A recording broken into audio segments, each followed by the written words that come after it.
সার্বভৌমত্ব কেন ভারতকে জমি দিয়েছিল হাসিনা জানা গেল। বাংলাদেশের সার্বভৌমত্ব ও জাতীয় স্বার্থকে উপেক্ষা করে শুধুমাত্র ক্ষমতায় টিকে থাকার রাজনৈতিক উচ্চাভিলাষ থেকে সাবেক প্রধানমন্ত্রী ফ্যাসিস্ট শেখ হাসিনা ভারতের আদানি গ্রুপকে চট্টগ্রামের মিরসরাইয়ে প্রায় ৯০০ একর জমি বিনামূল্যে দিয়েছিলেন। শুধু তাই নয়, এই প্রকল্পের সম্পূর্ণ নিয়ন্ত্রণ ভারতের হাতে তুলে দেওয়া হয়েছিল, যেখানে বাংলাদেশি কোনো প্রতিষ্ঠানের অংশগ্রহণের সুযোগ পর্যন্ত রাখা হয়নি। সামরিক ও রাজনৈতিক বিশ্লেষকরা এই চুক্তিকে দেশের জন্য একটি মারাত্মক হুমকি হিসেবে দেখছেন। ঘটনার সূত্রপাত হয় ২০১৭ সালের ৭ থেকে ১০ এপ্রিল শেখ হাসিনার দিল্লি সফরের সময়। ওই সফরে ভারতের প্রধানমন্ত্রী নরেন্দ্র মোদীর সঙ্গে শীর্ষ বৈঠকে মিরসরাইয়ে ভারতীয় বিশেষ অর্থনৈতিক অঞ্চল প্রতিষ্ঠার বিষয়ে আলোচনা হয়। প্রাথমিকভাবে আদানি গ্রুপকে ১০৫৫ একর জমি দেওয়ার কথা হলেও পরে ৯০০ একর দেওয়ার বিষয়ে বাংলাদেশ সম্মতি জানায়। এই প্রকল্পের কার্যক্রম দ্রুত শুরু করার জন্য ভারতের পক্ষ থেকে জোরালো তাগিদ ছিল। বাংলাদেশ অর্থনৈতিক অঞ্চল কর্তৃপক্ষ বেজায়ের একজন কর্মকর্তার মধ্যে ভারতকে দেওয়া এই ৯০০ একর জমির কোনো মূল্যই নির্ধারণ করেনি বাংলাদেশ।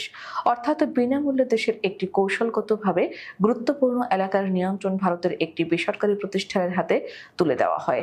২০১৯ সালের ফেব্রুয়ারিতে জাতীয় অর্থনৈতিক পরিষদের নির্বাহী কমিটি এই প্রকল্পের জন্য ৮৪৫ কোটি টাকার একটি প্রকল্প অনুমোদন করে, যার জন্য ভারত তাদের লাইন অফ ক্রেডিট এলওসি থেকে $১১৫ মিলিয়ন ঋণ সহায়তা দেয়। কিন্তু সেই ঋণের শর্ত ছিল আরো ভয়াবহ।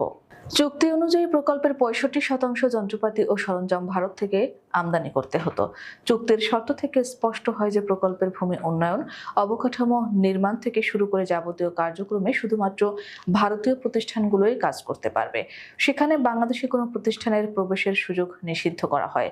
বেজার পক্ষ থেকে বাংলাদেশি প্রতিষ্ঠানগুলোকে নিলামে অংশ নেওয়ার সুযোগ দেওয়ার জন্য ভারতের এক্সিম ব্যাংকে চিঠি দেওয়া হলেও তার কোনো জবাব আসেনি। এখন প্রশ্ন জাগে, কেন এমন দেশ বিরোধী চুক্তি করেছিলেন ফ্যাসিস্ট হাসিনা? জবাব একটাই, ভারতকে খুশি রেখে ক্ষমতায় টিকে থাকতে তিনি ভারতের কাছে দেশ বিক্রির পরিকল্পনা করছিলেন। এরই অংশ হিসেবে তিনি আদানি গ্রুপকে এই ৯০০ একর জমি বিনামূল্যে দিয়েছিলেন। এ বিষয়ে সামরিক বিশ্লেষক অবসরপ্রাপ্ত মেজর মোহাম্মদ মোস্তফা বলেন, শুধুমাত্র ক্ষমতায় টিকে থাকার হীন মানসিকতা থেকে শেখ হাসিনা ভারতকে এই বিপুল পরিমাণ জমি বিনামূল্যে দিয়েছেন।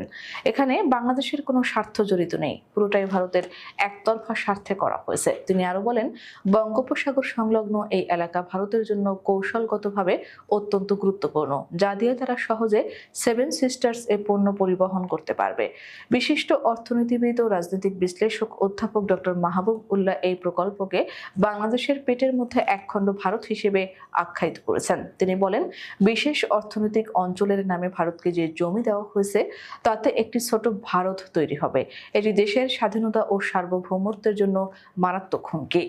এই প্রকল্পের জন্য আদানিকে দেওয়া ৯০০ একর জমির পাশাপাশি স্থানীয় কৃষকদের আরো ৭০০ একর কৃষি জমি অধিগ্রহণ করা হয়, যা নিয়ে কৃষকদের মধ্যে ব্যাপক ক্ষোভ তৈরি হয়েছিল। তবে গত ৫ আগস্ট শেখ হাসিনা সরকারের পতনের পর ভারতীয় কর্মকর্তারা প্রকল্প এলাকা ছেড়ে চলে গেছেন। বর্তমানে সেখানে সব কার্যক্রম বন্ধ রয়েছে এবং স্থানীয়দের মধ্যে এক ধরনের স্বস্তি ফিরে এসেছে। তবে দেশের স্বার্থবিরোধী এই চুক্তির ভবিষ্যৎ কি হবে তা নিয়ে প্রশ্ন রয়েছে।